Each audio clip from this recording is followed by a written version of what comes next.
Hello and welcome back to the Essex Allotment Farm.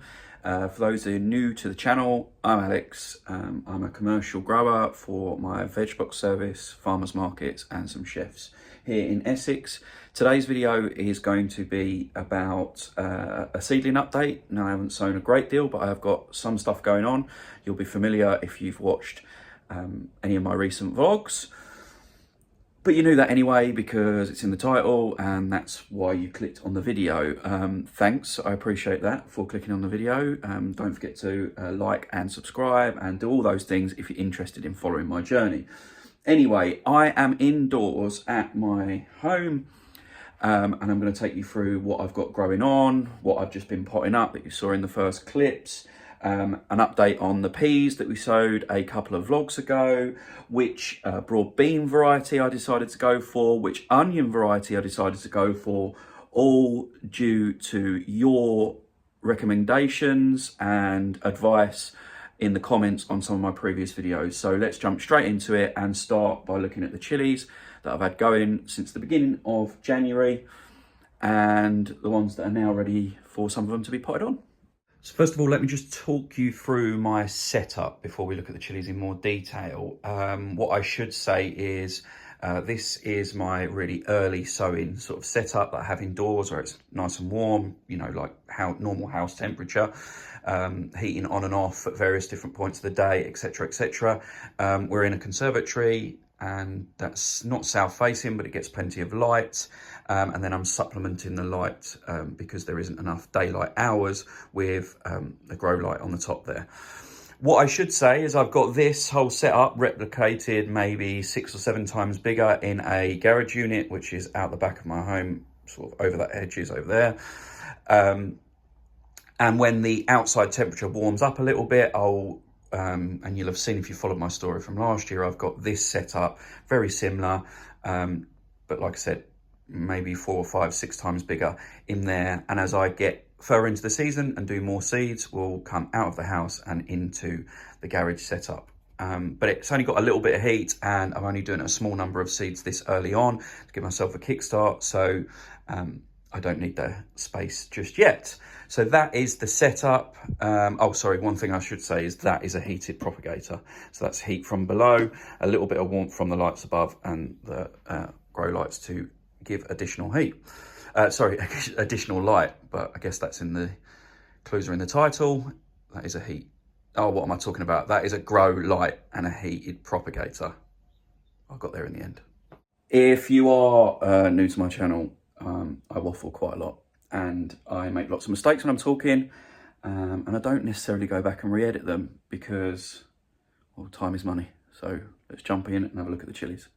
So I sowed these chilies at the beginning, first week of January. I've got 3, 6, 9, 12, 3, 6, 9, 12, 15 red cayenne, 15 orange cayenne, and there's more of those. There's 20 Anaheim just here.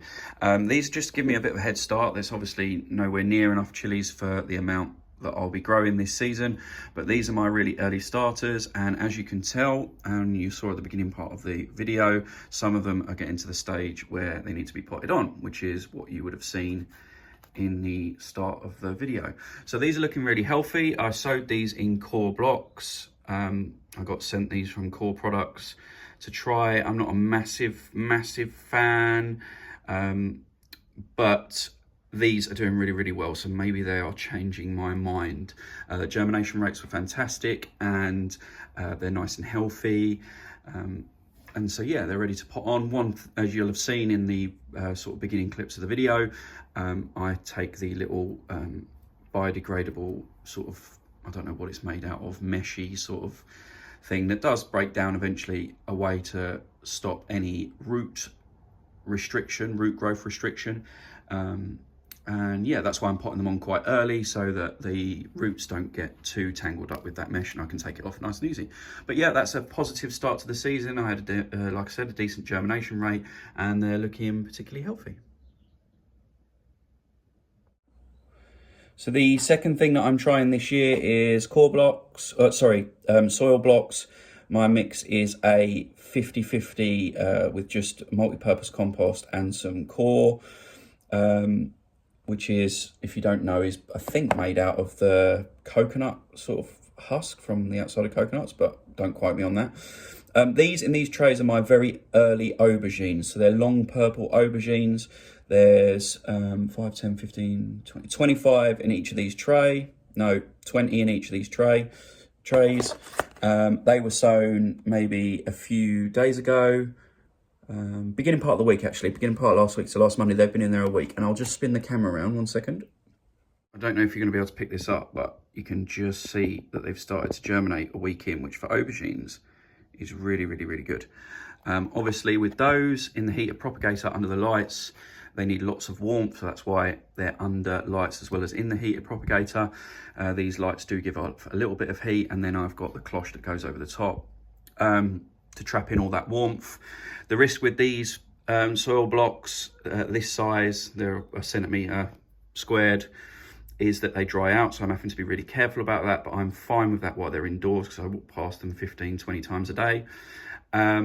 And they seem to be working fairly well. What I'll do is as soon as they come up into little seedlings in these blocks and I start to see roots, I'll pop those straight on, either into a bigger soil block or straight into pots like the Chillies. I haven't decided yet.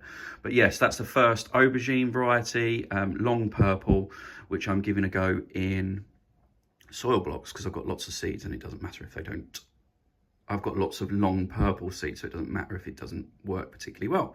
But yeah, 40 of those, and so far so good. So that's all I've got under the light section of it. Like I said, this is a very early start. I'm going to bring another light in further down here, so that when they're potted on, I can have 2 lights and 2 shelves worth of potted on Chillies, just so that there's enough room and enough light to go around. Now underneath, again, if you're familiar with my vlogs, you'll have seen a couple of vlogs ago, I sowed some peas. These were Sugar Bon, I think they were called, which is a sugar sap variety, my first peas of the season. Obviously they're getting no light apart from through the doors and outside, but they don't need it at this time of year. I'm just using the warmth of the house to germinate them. And you can see, and I'll show you a close up in a minute, that they've germinated particularly well. As soon as they start to sort of like open up and look like they need some light, they'll be going out into the greenhouse. And at this time of year, they'll grow on nice and slowly, ready to go outside. The reason I've done these so early is because space is everything at this time of year. So I can get these done and sown and germinated out into the greenhouse where they'll carry on going slowly, but obviously where I've got lots of room. And yeah, I use that process for germinating a lot of my seeds this time of year. There they are close up. They're a bit dry. I need a bit of water. You can see they've germinated quite nicely. There's 2 peas to each cell. So there's still a little bit of germination to go, but we'll keep those where they are, give them a real good water this afternoon. A few more days in here to carry on germinating. Make sure all those last few that are going to germinate nicely. And then, like I said, they'll be out in the greenhouse, which will just protect them from the real bitterness of the weather at the moment. And they'll get enough light just to keep them going until they're ready to go out into the field. So the next thing that I'll sow, and I'm probably going to do this afternoon, I keep delaying it, but I need to get it done, is my next lot of broad beans. And the reason I'm telling you about that now is because they will go through the exact same process as the peas have done. So broad beans being super hardy, they can go outside this time of year. So what I will do is I'll sow them in cells like this, let them germinate indoors where there's a bit of extra warmth to help them germinate, so I get consistent and solid germination like I have done with the peas. Then as soon as they're showing signs of life, they're an inch or so tall, they'll be going out in the greenhouse. Exactly the same process as the peas, where they'll sit and just grow on until I'm ready to plant them out into the field. The difference being, this is my first sowing of peas. I've already got 300 duet plants. So that duet is a variety of broad bean plants out in the field. So this sowing of broad beans will be my second sowing of broad beans. The ones out in the field are doing fairly well. There's a little bit of pest damage, so I've covered them with some netting. So I think it might be the birds that are pecking at them. So they're going on fairly well, and I'll shove a picture up of those now for you. The second sowing, which will be another 300 to 400, is due to go in now, or due to be sown in the cells now. And I've taken some of your advice. Quite a few people recommended Aqua Dulce Claudia, which I know is a very popular variety among growers. So I'm going to give those a go. Been told that they're really hardy plants, really heavy croppers. So Aqua Dulce Claudia will be, and I've got 6 bags, so there's only 3 there because my hands are only small. But there's 6 bags. I'll be doing, yeah, like I said, maybe 300-400 Aqua Dulce plants to have another full bed on the farm of broad beans for a second succession this season. So I'll be doing that this afternoon. The last thing I'll be doing this afternoon up at the farm, direct into the ground, is sowing some more onion sets. And I did a video, my last vlog was on onions. I talked about whether they were profitable, whether they were not. They're borderline, but I do like to offer my customers, whether that be veg box or farmers market, some variety.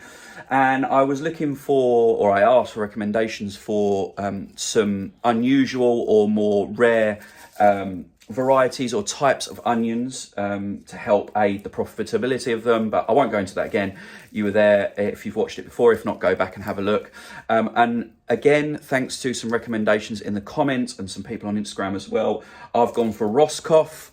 Roscoff is a French, I think that's how you pronounce it, but it's a French pink onion variety, and they use it for French onion soup, and they're not readily available, certainly to buy as whole onions in this country. To get hold of seeds or onion sets was actually quite difficult.